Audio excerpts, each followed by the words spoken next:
სახელითა მამისად და ძისად და სულისაწმინდისად. ადამიანი ღმერთთან ურთიერთობაში აქვს რა მოთხოვნილება ინტუიციური ღმერთთან ყოფნისა, მარადიული სიცოცხლისა.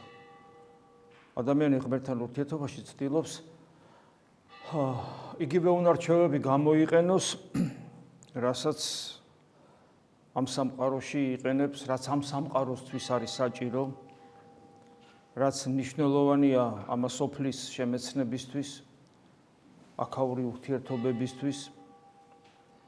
ეს არის ჩვენი სააზროვნო ლოგიკური აპარატი. როდესაც გვინდა, რომ ყველაფერი გავიგოთ და ჩვენი შემეცნების ინტელექტუალურ, ლოგიკურ ჩარჩოებში მოვაქციოთ. ადამიანს ამის სრული ყოველთვის აქვს. და ეს რა თქმა უნდა აქვთ ეკლესიის წიაღში. ეკლესიის ისტორიას რო გადახედავთ, უამრავი განხეთქილებები რო გაჩნდა ეკლესიაში. ეკლესიის ისტორია ძალიან მძიმეა, ძალიან მძიმე. და მოწამეთა ღვაწლი არ დასრულებულა პირველი 3 საუკუნის მერე, როცა წარმართები აწამებდნენ ქრისტიანებს. არამედ შემდგომშიც და ჩვენ ვიცით ოქროპირის ისტორია, იონი ოქროპირის ისტორია, გრიგორი ღვთისმეტყველის ისტორია. ჩვენ ყველას დევნიდნენ და ზოგს პირდაპირ აწამებდნენ, მაგალითად მაქსიმე აღსარებელი ქრისტიანულ იმპერიაში ეწამა, ქრისტიანულ სახელმწიფოში, ქრისტიანებისგან. და ხდებოდა ეს იმიტომ, რომ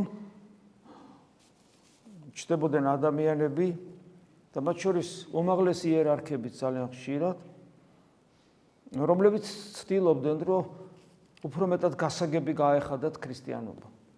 ადამიანები მუდამ ცდილობდნენ და დღესაც ცდილობენ, რომ როგორმე გასაგები გახადონ თავიანთვის ქრისტიანობა და თუ ადამიანი თავს არ დაიმდაბლებს, საღვთო გამოცხადებას არ დაემორჩილება, მაშინ იძლევა საკუთარი ლოგიკით, საკუთარი სიმართლით, საკუთარი პატივმოყვარეობით და რადგან თავს არ იმდაბლებს საღვთო საიდუმლოების წინაშე, ღმერთის როგორც დიდი საიდუმლოების წინაშე, როცა არ დაიმდაბლებს თავს, მაშინ როგორც წესი, იგი იწყებს უკვე რევიზიის ჩატარებას და მიდის გამოცხადების წინააღმდეგ.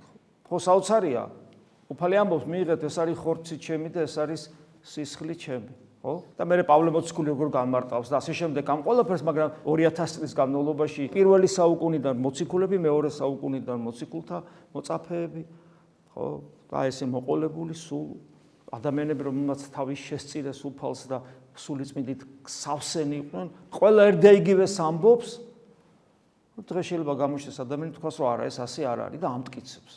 რატო ხდება ესე? კიდევ ერთხელ ვიმეორებ, იმიტომ რომ ლოგიკურ ჩარჩოებში არ ჯდება, როგორ შეიძლება წირვამდე პური და ღვინო წირვის დასრულებისას იყოს ხორცი და სისხლი ქრისტეს. აღარ ლაპარაკობ იმაზე, რომ ეს რომასია ამას გამოცხადება გვეუბნება, ამას ადასტურებს ეკლესიის 2000 წლოვანი ისტორია და მე ვფიქრობ, ყველა გონიერი, ამ შემთხვევაში გონიერი არა ლოგიკური აპარატის სიძლიერით, არამედ იმით, რომ ადამიანი თავდაბლობით ცდილობს დაინახოს საღვთო გამოცხადება, იღებს გამოცდილებას, პირად გამოცდილებას, რომ დიახაც, როცა ის ეზიარება, მას ღმერთთან განსაკუთრებული ურთიერთობა აქვს. ეს არის ძალიან მნიშვნელოვანი, რომ გვახსოვდეს და ამიტომ, როდესაც ჩვენ ხედავთ, როგორ იწყებენ რევიზიას, გამოცხადებით ჭეშმარიტების რევიზიას, ყოველთვის ფრთხილად ვიყოთ. ზოგი არ უარყოფს, რომ ეს ხორცი და სისხლია, ეს ემართება ძალიან დიდ ღვთისმეტყველებსაც. უცხოეთში ამას წინათ რამდენიმე წლის წინ იყო ეს დიდი პოლემიკა საკმაოდ ცნობილ ღვთისმეტყველსა და დანარჩენებს შორის, როდესაც ინდომებენ, აი დიდი ღვთისმეტყველია, არ უარყოფს, მაგრამ უნდა რომ გაარკვიოს ეს როგორ არის და იწყებენ გარკვევას. როგორ უნდა გაარკვიოს? ეს საიდუმლოება როგორ უნდა ვერაფრით ვერ გაარკვევს. და როგორც კი გარკვევას იწყებენ 1000 სიმახინჯემდე მიდიან. ის რომ ჩვენ მოვაქციოთ ღმერთი ჩვენს გონებაში და მისი არსება მოვაქციოთ ჩვენს გონებაში.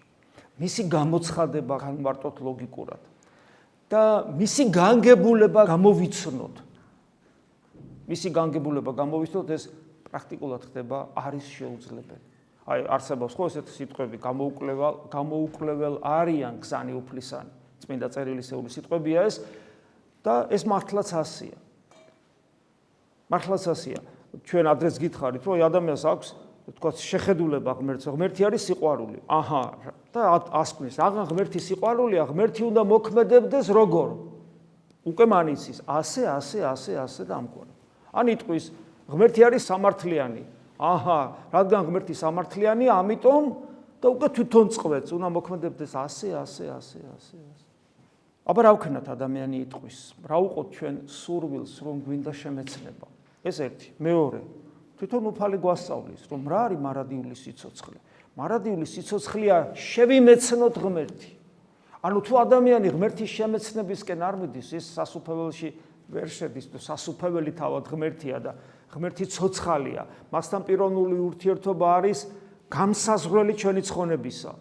და როგორ შეიძლება რომ გონიერ თავისუფალ არსებასთან, რომელიც პიროვნული არსება აქვს, გქონდეს პიროვნული ურთიერთობა, ის შენ გაძლევდეს სიცოცხლეს და მისი სიცოცხლით შენ მარადიულად იწყებს სიცოცხლეს როგორც ღმერთის შვილი და არ იცოდე ის ვინ არის და არ შეიმეცნებდე. დიახაც, ამიტომაც მარადიული სიცოცხლე არის ღმერთის შემეცნება და ღმერთის შემეცნების გარეშე მარადიული სიცოცხლე არ არსებობს. ოღონდ რა შემეცნებაა ეს? ეს ის შემეცნება არ არის, რომ ჩემ ლოგიკურ აპარატს მოვარგო საიდუმლოება ღმერთი და ამოვხსნა ის ჩემი სიმართლით, ჩემი ლოგიკით, ჩემი შეხედულებისამებრ მე განსაზღვრო რა უნდა იმოქმედოს ღმერთმა, რომ ის სიყვარულად და სამართლიანად დარჩეს. მე ვასწავლო ჭკუა ღმერთს რა არის სწორი და რა არ არის სწორი. ადამიანი ასე რომ მივიშვებ, ის პირდაპირ ღმერთს დაუწეს პუნქტებად, როგორ უნდა იმოქმედოს. პირდაპირ ესე ვიზავთ, ჩვენ ასე ვაკეთებთ. როცა ჩვენ რაღაცას მასთან ცოტათი პრეტენზიული თხოვნა გვაქვს ხოლმე. პრეტენზიულობას ჩვენ დაავადება ყველასი, ამ სამრევლოსიც, ყველა ქრისტიანის. ფათაშორის მე მინდა გითხრათ, ამაზე ალბათ სხვა დროსაც ვისაუბრებ. ადამიანი რო ეკლესიაში რომ მოდის, დრო იწყებს რელიგიურ ცხოვრებას, თუ ის არ მიხედავს თავდაბლობას და შესაბამისად არ მიხედავს, არ იმუშავებს მასზე, არ იქნება თანამშრომელი ღმერთთან, თანამუშაკი, რომ შეიცვალოს ქრისტეს მსგავსი გახდეს, თავდაბლობაზე არ იმუშავებს, არ შეინანებს არათავდაბლურ გამოვლინებებს და შესაბამისად დარჩება საკუთარი სიმართლის ანაბრა, ის აუცილებლად იქნება პრეტენზიული. და პრეტენზიული ადამიანი ვერ ცხონდება, იმიტომ რომ მისთვის ადგილი სასუფეველში ვერ იქნება, იმიტომ რომ პრეტენზიულ ადამიანს არაფერი მოსწონს, მას მოსწონს მხოლოდ საკუთარი სიმართლით ახშენებული სამყარო, რომელიც არ არსებობს რეალურად. ის ყოველთვის მოძებნის პრობლემას ყველგან და ყველაფერში და ის საბოლოო ჯამში ღმერთშიც ეძებს პრობლემას.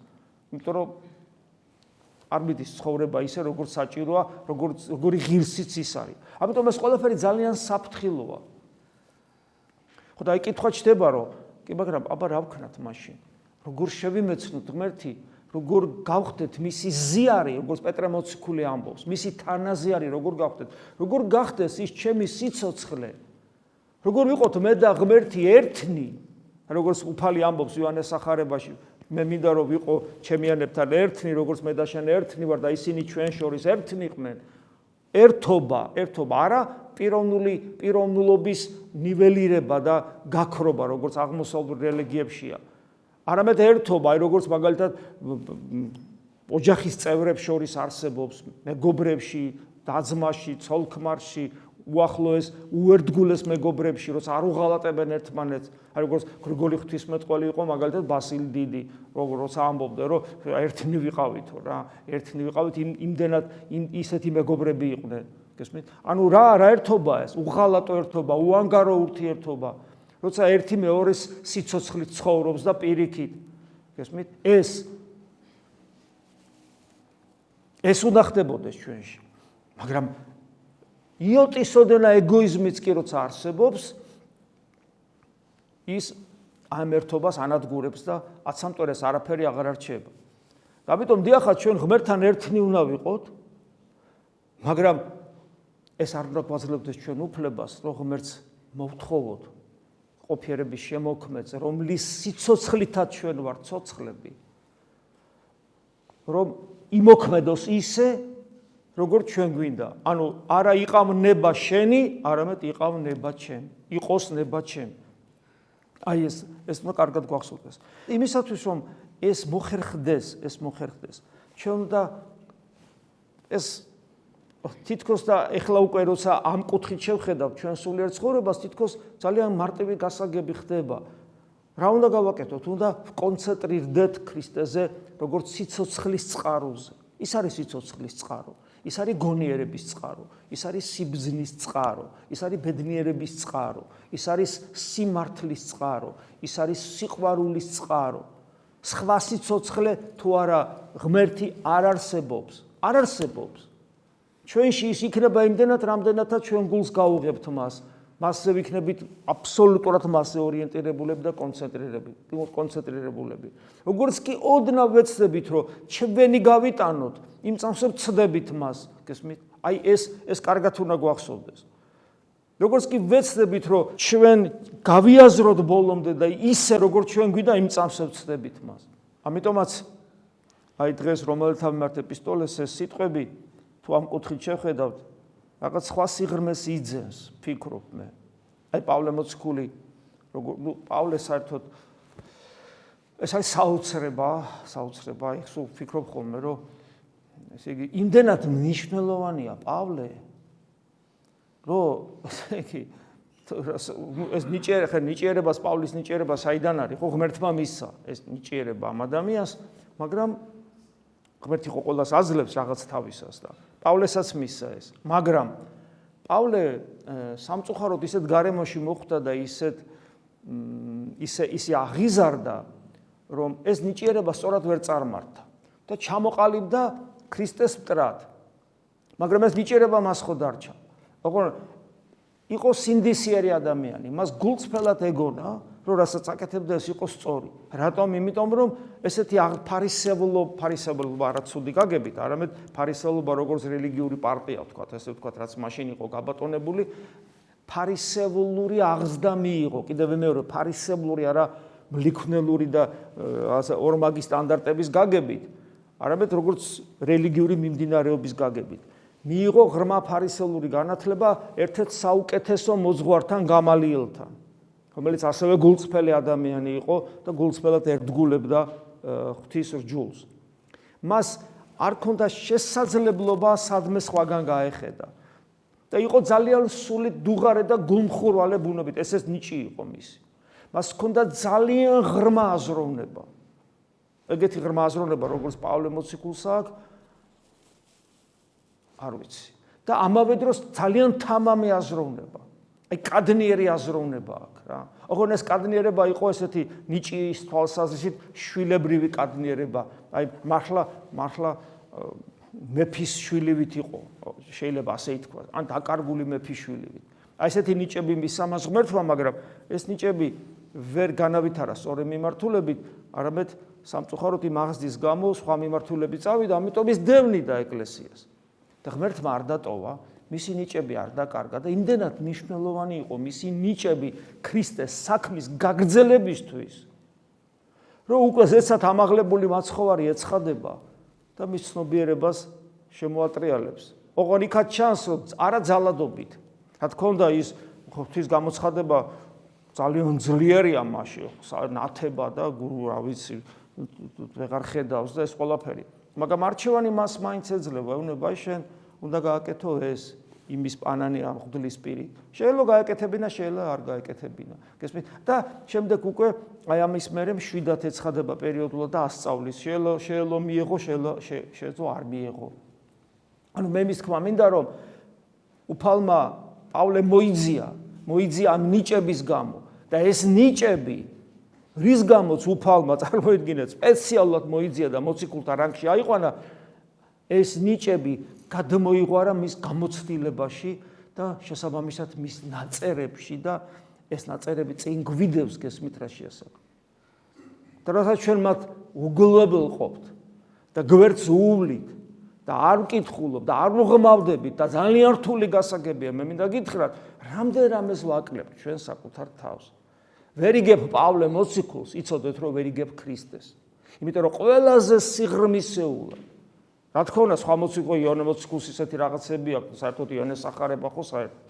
პეტრე მოციქულს საოცარი რაღაცები აქვს და საერთოდ ვის არა აქვს და წმინდა მამებს სიმონ ახალი ღვთისმოწყალეს რეები და ასე შემდეგ, მაგრამ მე ვფიქრობ პავლე მოციქულმა რომ გაიგო, ისე მე მგონი ის სიღრმის თამამ სიღრმეებში შევიდა პავლე მოციქული.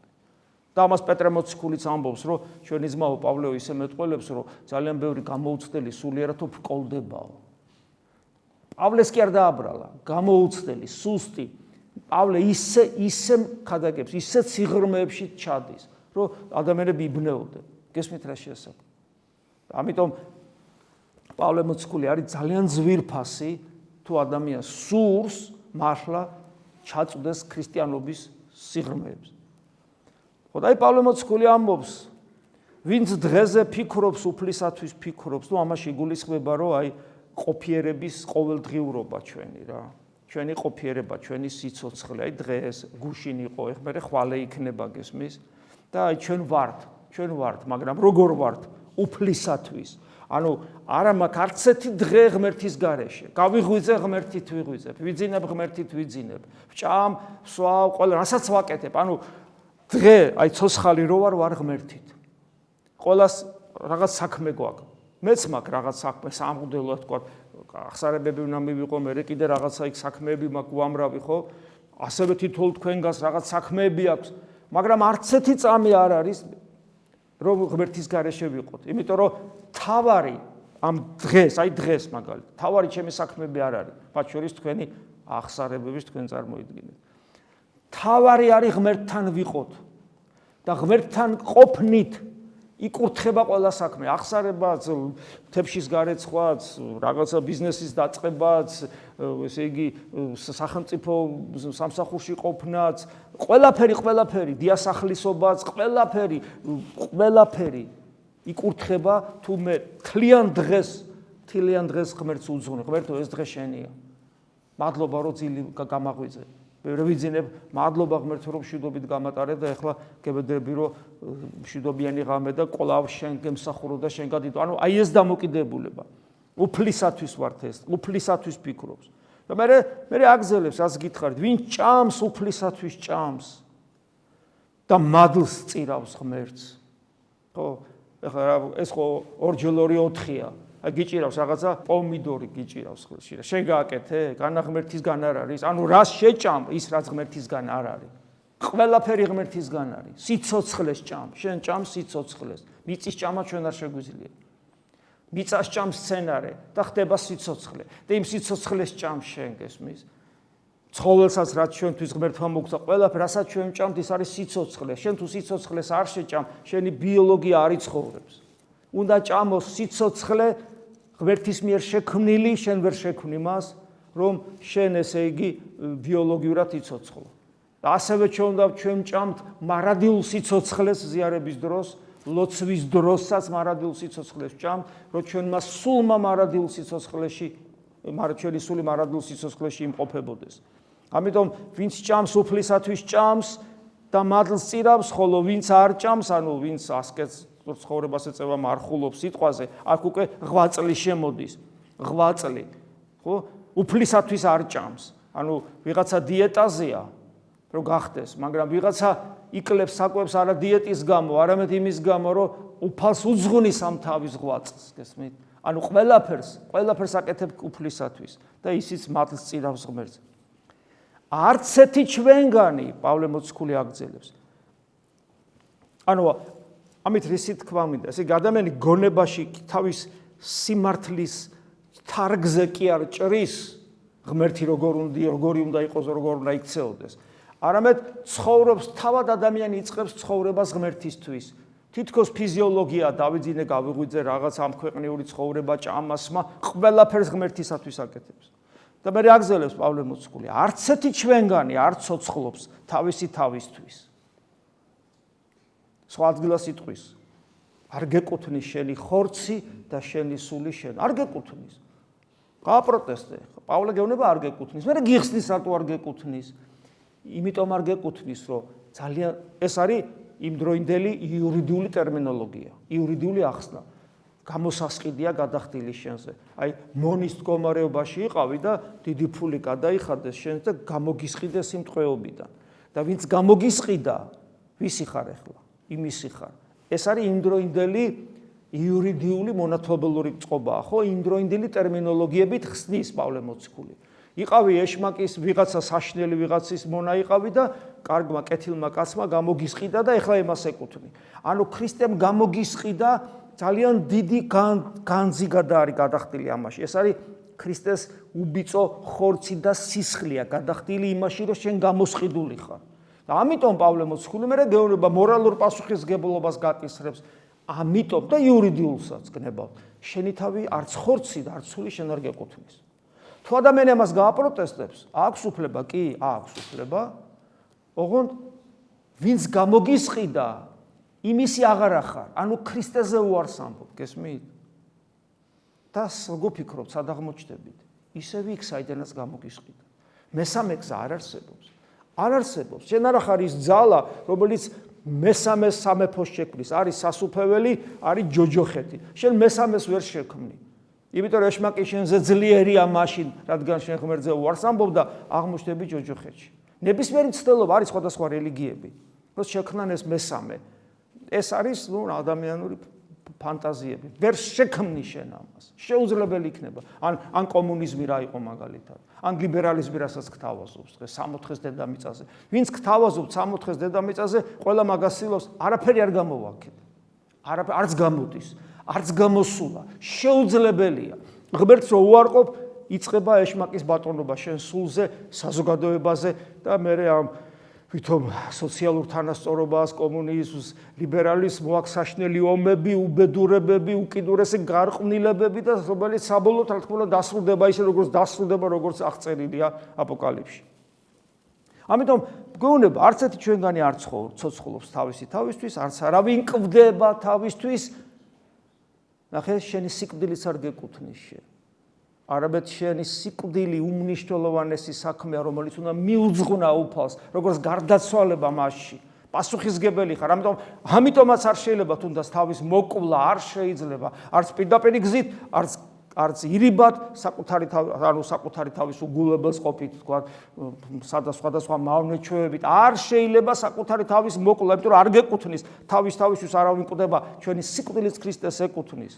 არამედ თუ ვცოცხლობთ უფლისათვის ცოცხლობთ, ხოლო თუ ვკვდებით უფლისათვის კვდებით, ხოლო ის ვინც თავისთვის ცოცხლობს, ხოლო და ის ვინც თავისთვის კვდება, როგორც უნდა ცოცხლობს და როგორც უნდა კვდება, რა თქმა უნდა შეუძლიათ. აქვთ ეს გამანგრებელი უნარი თავისუფლებისა, მაგრამ ისინი აღმოჩნდებიან საბოლოო ჯამში იმის ხელში, ვისაც ეს ახარებს. ეს არის დემონური სამყარო. ვერ დარჩები თავისუფალი, აღმოჩნდები მის ხელში. ამიტომ ვცოცხლობთ, თუ ვკვდებით, უფლისანი ვართ. მე მიხარია რომ უფლისა ვარ, იმიტომ რომ მის სიცოცხლეს განვიცდი ჩემში და აღარ მაშინებს სიკვდილი, იმიტომ რომ მაშინაც უფლისანი რაღაც ვართ, ესე იგი სიკვდილშიც ცოცხალი ვრჩები. არც ვკვდები გარდავიცვლების სიკვდილისაგან სიცოცხლეში.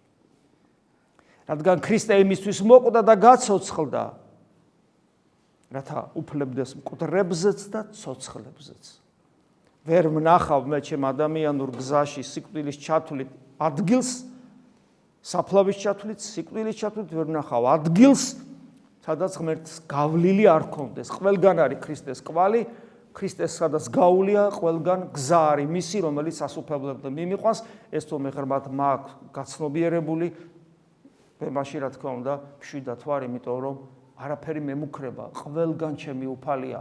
ოღონ ის ჩემზე ძალადობით არ მოქმედებს. ახლა ამ შემთხვევაში დღესაც მაფრთხილებს პავლე მოციქულის პირით, მივიღებ, არ მივიღებ და მხოლოდ საკუთარ თავს დავაბრალებ. მაგრამ მე იმედი მაქვს, რომ ჩვენ იმიტომ ვისმენთ ამ სიტყვებს, რომ მივიღებთ, კიდევ ერთხელ შემოუძახებთ საკუთარ თავს, რომ ვიცხოვროთ ისე, როგორც სათნოა უფლისათვის, რომ მარადიული სიცოცხლე გონება მიუწვდომელ ბედნიერებაში ღვთისშვილის სტატუსით დავიმკვიდროთ ქრისტესთან ერთად. ამინ. მადლი უფლისა ჩვენისა იესო ქრისტესი და სიყვარული ღვთისა და მამისა და ზიარება სული საწმინდისა იყოს თქვენ ყოველთა თანა. ამინ.